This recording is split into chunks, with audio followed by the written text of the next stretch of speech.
Good morning, everybody. Happy Saturday to you. I'm out here at one of my favorite new trees. It is late August here in Western Oregon in the Willamette Valley. And I thought I would show you how I have been shaping my main crop trees. So these are trees that are mainly known for producing main crop. They may have some breba, but I'm not really growing them for breba. If there's an incidental breba here or there, great. But I'm mainly growing them for that second crop that happens late in the autumn.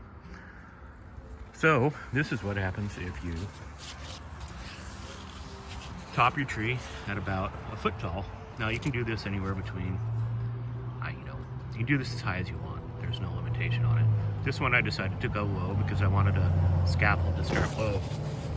And then when you look down from the top, I have branches going in all separate directions, and that was on purpose.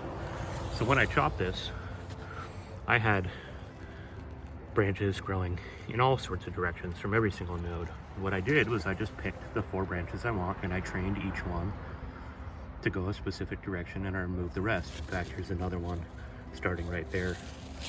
I'll just remove that. And now what you get is you get this beautiful chalice sort of shape.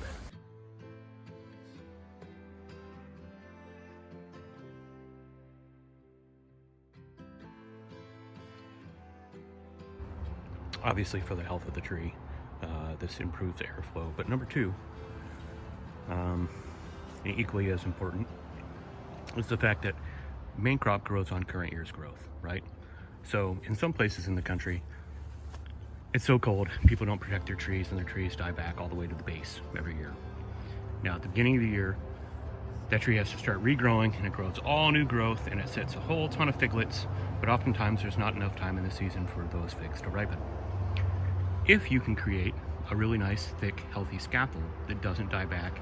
Now, I'm here in Western Oregon, we really don't get much dieback, unless you have a bunch of undignified growth or a really young tree, but we still do get a little bit of cold damage. And what you want, or at least what I want, is this balance between a lot of new growth every year, but not having to completely regrow an entire structure.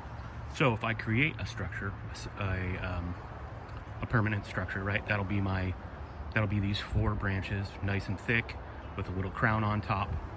Then at the end of the season, when the tree goes dormant, I prune back to that crown. The following year, because I did prune it, it's going to want to send out a whole bunch of new growth, because that's what happens when you prune a tree. It needs to send out a bunch of new growth to feed the roots. So it's going to give me a bunch of main crop figs, but it doesn't have to start all the way from the beginning.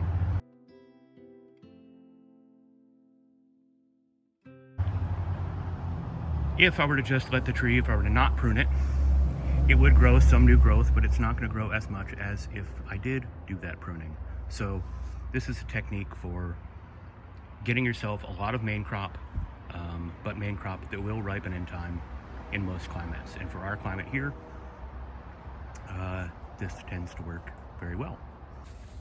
Now, each one of these branches is anywhere between 4 and 6 feet tall now, these new leaders. What I will be doing next, this upcoming spring, is I will be topping these once again, probably at about, around belly button height. And each time you chop them, they will then crown out again. So if I chop it here, it will start sending out sending out branches from each of the lower nodes below. Then again, I will choose which branches I want from this crown. If there are any that are facing inwards towards the inner portion, this hollow portion inside, I will get rid of those. We don't want branches growing inward. We want branches growing outward and to the side. And that's how I will shape this.